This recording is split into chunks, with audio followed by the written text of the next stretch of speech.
जय जय श्री हित हरिवंश। सभी को राधे राधे। कैसे हैं आप सब लोग? श्री जी और गुरुदेव भगवान की कृपा से एकदम स्वस्थ होंगे, मस्त होंगे। तो स्वागत है आपका मेरे नए वीडियो में। तो आज की वीडियो में हम बात करेंगे कि हमारे राधा वल्लभ संप्रदाय में आचमन कैसे किया जाता है। वैसे तो शास्त्रीय पद्धति के हिसाब से आचमन अलग किया जाता है, अलग तरीके से, लेकिन हमारे राधा वल्लभ संप्रदाय में अलग तरीके से आचमन किया जाता है, बहुत ही सहज तरीके से, जो कि कोई भी कर लेगा।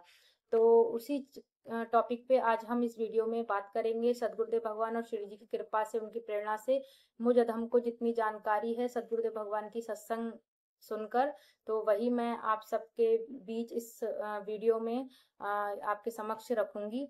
तो चलिए, ज्यादा समय न लेते हुए चलिए वीडियो को स्टार्ट करते हैं। तो आचमन हमें क्यों करना चाहिए, सबसे पहले ये बात कर लेते हैं। आचमन से क्या होता है? आचमन से हम हमारे शारीरिक, हमारी वाचिक और हमारे मानसिक तीनों की शुद्धता होती है। तीनों पवित्र होते हैं। हमारा शरीर, हमारी वाणी और हमारी आत्मा तीनों हमारे पवित्र हो जाते हैं आचमन करने से। इसीलिए हमें आचमन जरूर करना चाहिए। और शास्त्रीय पद्धति से अगर हम आचमन करते हैं तो शास्त्रीय पद्धति अलग होती है। जैसे हमने आचमनी से जल लिया अपने दाहिने हाथ हाथ पर। सबसे पहले शास्त्रीय पद्धति में इस तरीके से करते हैं। ओम केशवाय नमः, हमने जल पी लिया। फिर दूसरी बार ओम नारायणाय नमः, फिर हमने जल पी लिया। फिर तीसरी बार ओम माधवाय नमः, फिर हमने जल पी लिया। फिर चौथी बार में हमें जो है, फिर चौथी बार जो जल हम लेंगे, उसके बाद हम उल्टे तरफ अपने अपने उल्टे तरफ हम ओम ऋषिकेशाय नमः, इस तरीके से हम कह के अपने हाथों को भी शुद्ध कर लेंगे, धो लेंगे। ठीक है, तो ये हो गई हमारी शास्त्रीय पद्धति के हिसाब से आचमन करना। तो अब हम जान लेते हैं कि हमारे राधा वल्लभ संप्रदाय में आचमन कैसे किया जाता है। तो हमारे राधा वल्लभ संप्रदाय में आचमन बहुत ही सहज तरीके से किया जाता है, बहुत ही अलग। मतलब कि नॉर्मली आपको कि कुछ नहीं करना है, आचमनी ले लेनी है। यदि आपके पास आचमनी नहीं है तो आप एक छोटा सा गिलासी टाइप का ले लीजिए, और एक छोटी सी चम्मच टाइप का चम्मच ले लीजिए, और उसमें आप अपना जल भर के रख लीजिए। तो आप इस तरीके से भी कर सकते हैं। हमने जल लिया और अपने हथेली पे हमने रखा दाहिनी, और तो हम ऐसे भी नॉर्मली भी हम कर सकते हैं, या हम मुद्रा बनाना चाहें तो हम गऊ के कान की मुद्रा भी बना सकते हैं। 3 उंगली ऊपर और एक ये लास्ट वाली हमारी सबसे नीचे होगी, और इस तरीके से हमें गऊ के कर्ण की कान की मुद्रा बनानी है। इस तरीके से भी हम कर सकते हैं। और नॉर्मली नहीं आ रहा है आपको तो नॉर्मली ऐसे कर लीजिए। तो हमने ऐसे आचमनी से हमने जल लिया, तो हमें कैसे करना है? हमने जल लेकर श्री हरिवंश, फिर हमें पी जाना है। फिर दूसरी बार श्री हरिवंश, फिर हमें पी जाना है। फिर तीसरी बार श्री हरिवंश, फिर हमें पी जाना है। फिर चौथी बार में फिर हमें जल लेकर अपने उल्टे तरफ हमें बाएं तरफ हमें अपने श्री हरिवंश करके हमें हाथों को मतलब शुद्ध कर लेना है। तो हमारे राधा वल्लभ संप्रदाय में इस तरीके से आचमन किया जाता है। और आचमन हमें कब कब करना चाहिए? तो देखिए, सदगुरुदेव भगवान भी कहते हैं, हमारे हमने सदगुरुदेव भगवान के सत्संग में भी उनके प्रवचनों में सुना है कि यदि हम श्री जी का हम प्रसाद पाते हैं, या उनका चरणामृत पाते हैं, और उनका प्रसाद उनका उच्चिष्ट हम पाते हैं श्री जी का, अपने लाल जू का, तो हमें आचमन नहीं करना चाहिए। तब हम यदि हमने प्रसाद पाया है और चरणामृत पाया है अपने प्रभु का, अपने लाडली जू का, तो हम मंत्र जाप भी कर सकते हैं बगैर आचमन किए, जब हमने प्रसाद पाया है और चरणामृत पाया है प्रभु का। लेकिन यदि तो कोई भी हम चीज खाते हैं, पीते हैं प्रसाद के अलावा, चरणामृत के अलावा, तो हमें आचमन जरूर करना है। और यदि हम वॉशरूम से आते हैं या पॉटी से आते हैं, तो तब हमें कैसे शुद्धि करनी है अपने शरीर की, तब हमें कैसे आचमन करना है।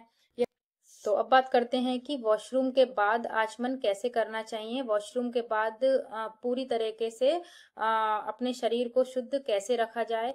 तो वॉशरूम करने के बाद सबसे पहले अपनी जनेंद्रियों को अच्छे से पानी से वॉश करना चाहिए, अच्छे से साफ करना चाहिए जनेंद्रियों को अपने।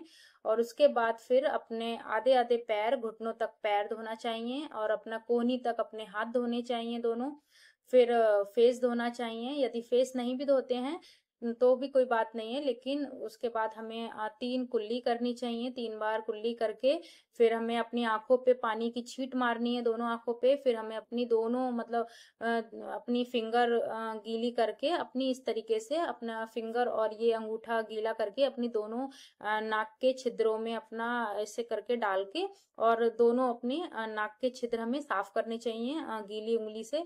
और फिर हमें इसी तरीके से अपनी दोनों उंगलियों को गीला करके अपने कान भी अपने साफ करना चाहिए इस तरीके से।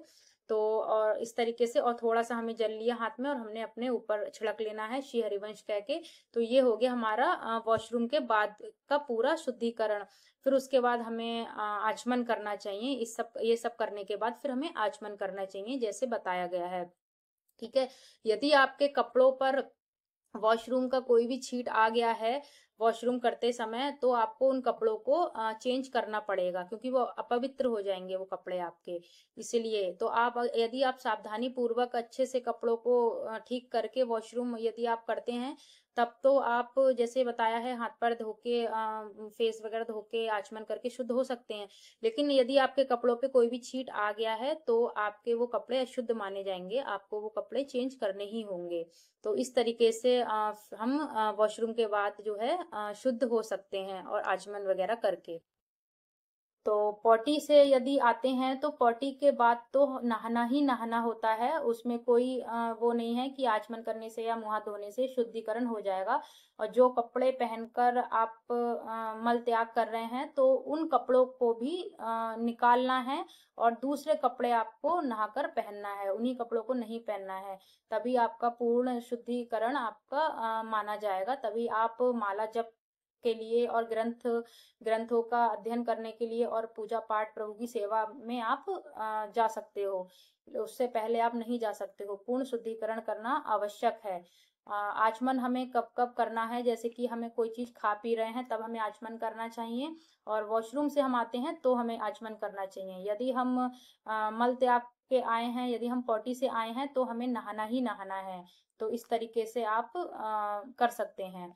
तो बाकी आशा करती हूँ कि आपको समझ आ गया होगा कि आचमन हमें कैसे करना चाहिए और आचमन हमें क्यों करते हैं। आचमन हम अपने वाणी को शुद्ध करने के लिए, हम अपना शरीर शुद्ध करने के लिए और अपनी आत्मा शुद्ध करने के लिए हम आचमन करते हैं। ये तीनों चीजें हमारी शुद्ध होती हैं आचमन करने से। और आचमन करने से हम ऊर्जावान रहते हैं और हम हमेशा प्रभु की पूजा पाठ करने के लिए, उनका भजन करने के लिए, उनके ग्रंथ पढ़ने के लिए, उनकी माला करने के लिए, मंत्र करने के लिए तैयार रहते हैं हमेशा आचमन करने से। तो आचमन ज़रूर करना चाहिए, हर किसी को करना चाहिए। आचमन की बहुत ज़्यादा बहुत महत्वता है।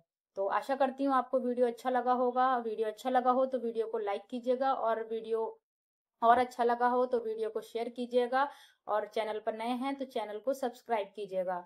और बाकी वीडियो के दौरान मुझसे कोई भी गलती हुई हो तो उसके लिए मुझे क्षमा कीजिएगा। और बाकी आप सब लोग खूब स्वस्थ रहें, मस्त रहें। श्री जी और गुरुदेव भगवान की कृपा आप सब पर खूब बरसती रहे। खूब नाम जप कीजिए। जय जय श्री हरिवंश। सभी को राधे राधे।